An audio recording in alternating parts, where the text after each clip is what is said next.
We all want more wins in Warzone, so let me show you how. I'm going to cover my best tips to help you not only improve your gameplay, but get more wins and kills in Warzone 2. First off, before we even get into a game, we need to check our settings. It's important you stop copying your favourite YouTuber settings and instead play around with them for yourself. It's important that you make sure to tailor them to your preference. Muscle memory is a thing, so once you think they feel good, stick with them. And remember, if you're playing bad or your aim feels off, don't immediately jump to changing your settings. This will only worsen things. Take a break and come back to it in a better mindset. Just one important setting I would recommend you change here is this one.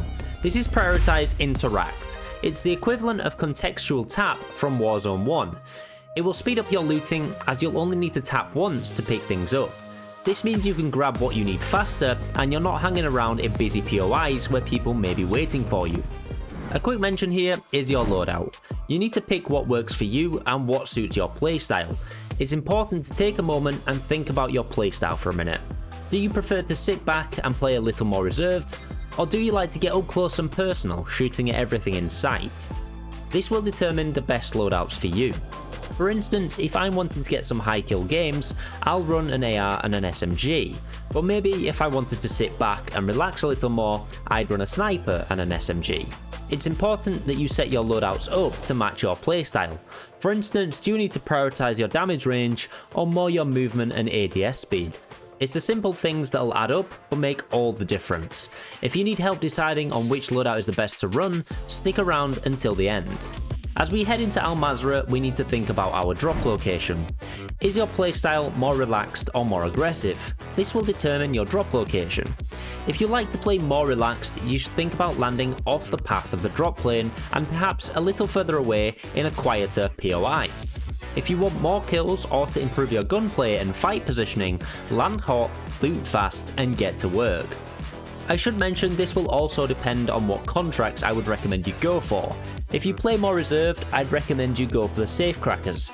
This will enable you and your team to generate enough cash to buy your weapons and hopefully come across a few kill streaks before worrying about getting into any fights.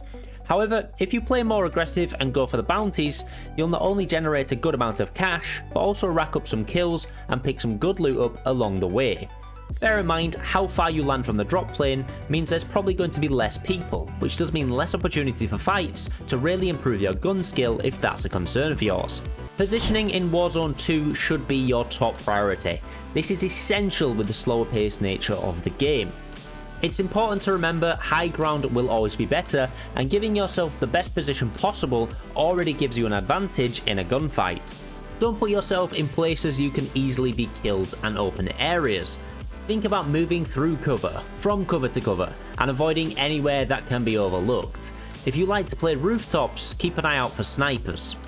Now it's important that you try not to get tunnel vision when you are in fights. You need to know who's around you and where your teammates are before engaging, or you could be heading into 1v4 situations. Try not to get too obsessed over finishing the kill. It's important that you play smart and utilize cover when needed. For example, if you're in the middle of a fight, try to put yourself in the enemy's head. Where are they going to move to next? If they've downed one of your teammates, they could be making a push towards you. You need to try and stay one step ahead. Think about what you're doing and how you can move around to get the upper hand on your opponent. If you're being gatekept, could you distract them with an airstrike and rotate in? If you're fighting up close, are they going to expect you to come a certain way? Could you double back and get them from an area they won't expect? It's things like this that you should be thinking about, not just instantly trying to push a team and get an extra kill, but actually running into your death. This leads me on to rotations, which I would consider another essential thought linked into your positioning. Before I get to this, consider hitting the like button and subscribing if you want to see more content like this. Now, rotations. You need to think about your rotations way ahead of time, based on the circle information you have. A tactic I like to use is called pinwheeling. This means you rotate while moving around a quarter of a circle. This can be either direction, but it's important to think about which will work best. When I do this, I like to stick with the gas and move along with it. This allows you to clear out areas in that quarter where enemies may be, and this covers your back when moving to a new location, giving you some peace of mind you can't be killed from behind.